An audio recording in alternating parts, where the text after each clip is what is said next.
What's going on? Welcome back to the channel. So today I want to play Lucid's latest podcast where Peter talks on gravity, many things like that.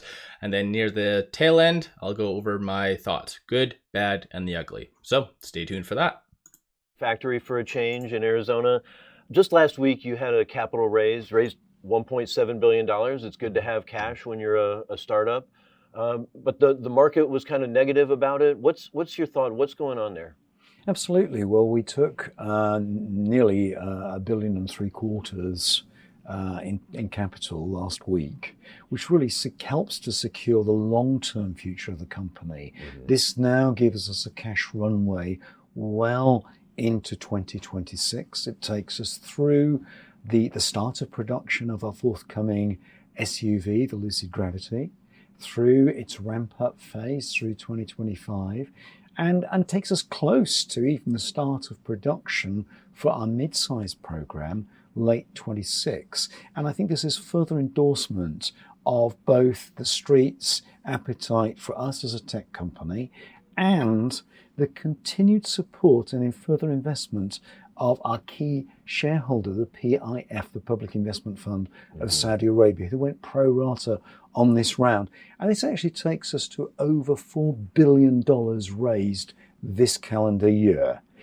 In very tough trading conditions. It helps secure our long-term funding. This is really good news for the company. Yeah, and it is surprising because EV stocks, the other EV startups are failing or they're really struggling. And investors are not as enthusiastic like they were 3 years ago about EVs. Yes, indeed. But what really differentiates us is our technology and our relationship with the Public Investment Fund, one of the largest funds on the planet. And we are mutually incentivized for success. We are part of implementing their Vision 2030 to transition their economy from fossil fuels. So there's a mutual incentivization for success here. Yeah, that's a huge project, and as big as creating an EV company is, it's just a small part of that. Oh, indeed, yeah. And also the technology is absolutely central to what differentiates us as a company. What will make us ultimately more profitable, because our technology enables us to make an electric car which goes further with less battery energy. So that means we can go competitive distance with smaller batteries than the competition. And of course, battery is the big money item in building an electric car. This gives us a huge advantage in terms of future finances. So you mentioned the Gravity, really important crossover. When does that go into production? When's it go on sale? Is that still this year? Oh, it's imminent. It's soon. I've got to get back to the factory right now, this evening, I'm afraid. No, really, it's scheduled for start of production late 24, and there are only about 10 weeks left. So it's happening anytime soon. Okay. And then, but it ramps up. It's going to take a while to ramp up. Oh, totally. We'll ramp up gradually through 25. We've got to get the quality right. And really it's going to run into 26 before we start really getting to high volume with that. So you've had, you said, Gravity should have a lot more demand. The U.S. is such a heavy crossover SUV market. Yes. Maybe you're trending toward about 9,000 Lucid Air sales this year. Yeah, is that? We plan to manufacture approximately 9,000 this year of Air, yeah. And that's our sedan, of course. Is that the run rate for next year? And do you see Gravity eventually getting to like 50, 60,000? Well, we haven't guided yet on next year. We'll see what the market demand is. But we believe that the total addressable market for the Gravity SUV, it's a 3-row, full-size SUV on the inside, much more compact on the outside, over 440 miles range, will outrun a Lamborghini Urus. It's next level, I tell you. And we think there's a huge market potential for that. That's all America's been waiting for. We think the total addressable market for that is about 6 times that of the Lucid Air. So let's watch this space. All right. Now, you say what America's waiting for. They're eager for the Gravity, but they're really eager for a mid-size, more affordable vehicle. What can you tell us about that? Is it going to start with a crossover this time? Totally. Well, we've got a mid-size platform. We've got multiple vehicles planned off that, one of which is a crossover. And really, this is our $48,000 to $50,000 Tesla Model Y competitor. Right now, we're competing more with Porsche and Mercedes, but overtly we go into Tesla territory late 26, head to head with what is the best-selling car in the world. And this is, I believe, will be a superior product. And this is going to be a really beguiling, fun mode of transport for the family, super connected, a lot of fun for the kids with infotainment playing a major role in that vehicle, super safe and super sustainable. Mm-hmm. You know, not to be rude, but I mean, you've had some challenges selling Lucid Airs. Totally, yes. The market is not growing as fast as it was. What's your take? Is America losing its interest in EVs? Look, I think that if you ask me, where are we going to be in 10 years from now? We've got to say in 2034 that the world is going to go, it has to go sustainable. Here we are in Detroit, it's late October, and it's 80 odd degrees out there. This is global warming happening in front of our very eyes. We need to move, mankind needs to move to a sustainable mobility model. Ultimately, that is battery electric. Mm-hmm. I think that the customers have been ill-served by underwhelming EV offerings from many parties. Mm-hmm. And I think this is a regression towards hybrids, which are really the worst of all worlds. But BEV is the future. And I see this as a huge opportunity for us, where others fear and step back. This is the opportunity for our technology to take a leading role in moving this forward. And that has to happen for the benefit of all mankind. You've said that, you know, the problem that Lucid faces is a lack of brand awareness. How do you address that? Gosh, I'm learning how long it takes to build a brand.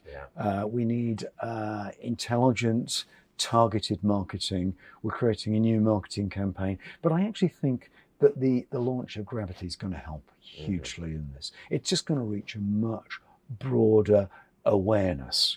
But actually, we've come off the back of 3 successive record delivery quarters for Lucid Air through Q1, Q2, Q3. We're outselling the German grandee marks in the US, and I believe in Q3 Lucid Air outsold Tesla Model S for the first time. That's an impressive achievement. Thank you. One last thing before I let you go. You have a deal, a partnership to supply Aston Martin. Indeed.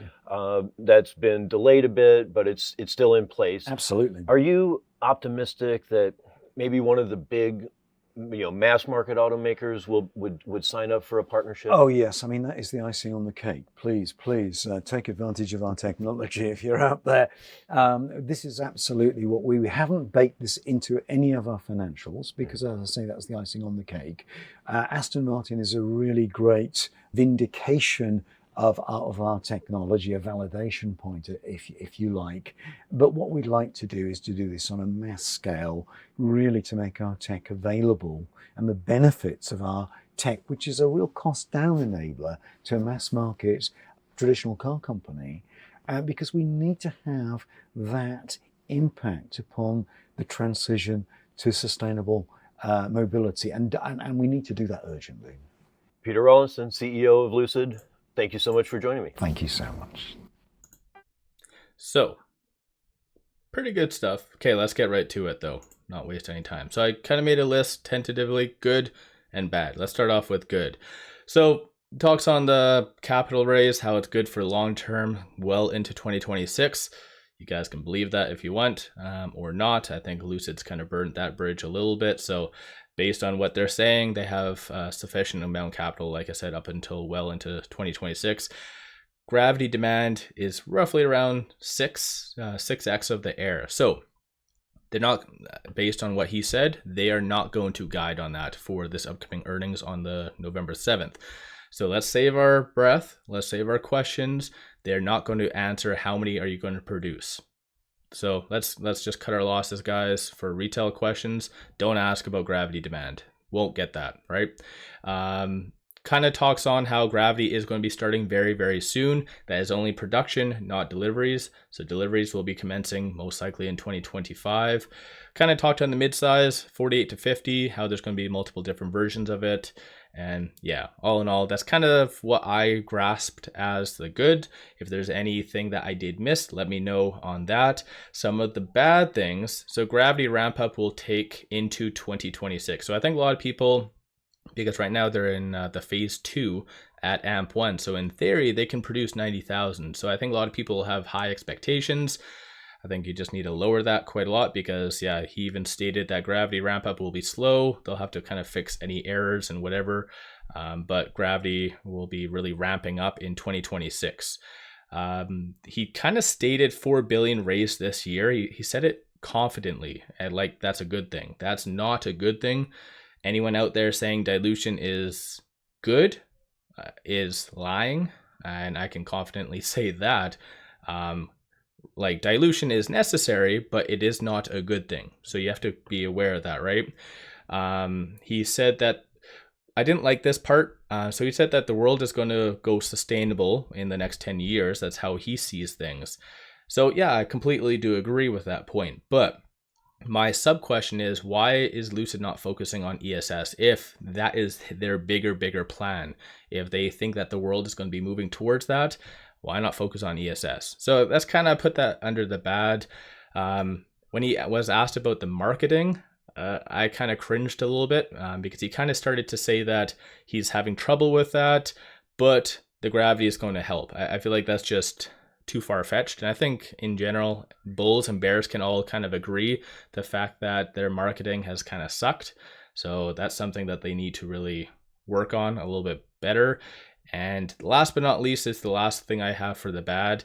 Peter kind of sounded desperate. And that was one of my biggest things. So when I live streamed that tech and manufacturing day, I said my biggest takeaway was like, hey, if this tech is so amazing, why isn't there bigger entities and everyone just lining up? Can't get the tech fast enough. And so when asked about that, about partnerships, Peter said, please take advantage of our tech. So that kind of sounded desperate to me. And it didn't, like, I don't know, it's kind of that very bad imaging in my opinion. You guys might disagree with me on that point, and many others. I'm completely open to it, but we can kind of take a lot of this and kind of adjust a lot of the questions that we're going to pose from a retail standpoint to management. So that's going to be opening up on the 24th.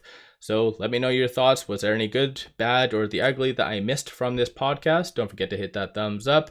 2 things, as I always share with you, take advantage of this promo because it gives you 8 free shares. Each share is valued up to $2,000 as a kick-ass deal. And then I launched some memberships, both that give kind of buy signals on stocks and options, as well as if you just want to support the channel, different tiers for that. So take a look. With all that, appreciate all of you watching.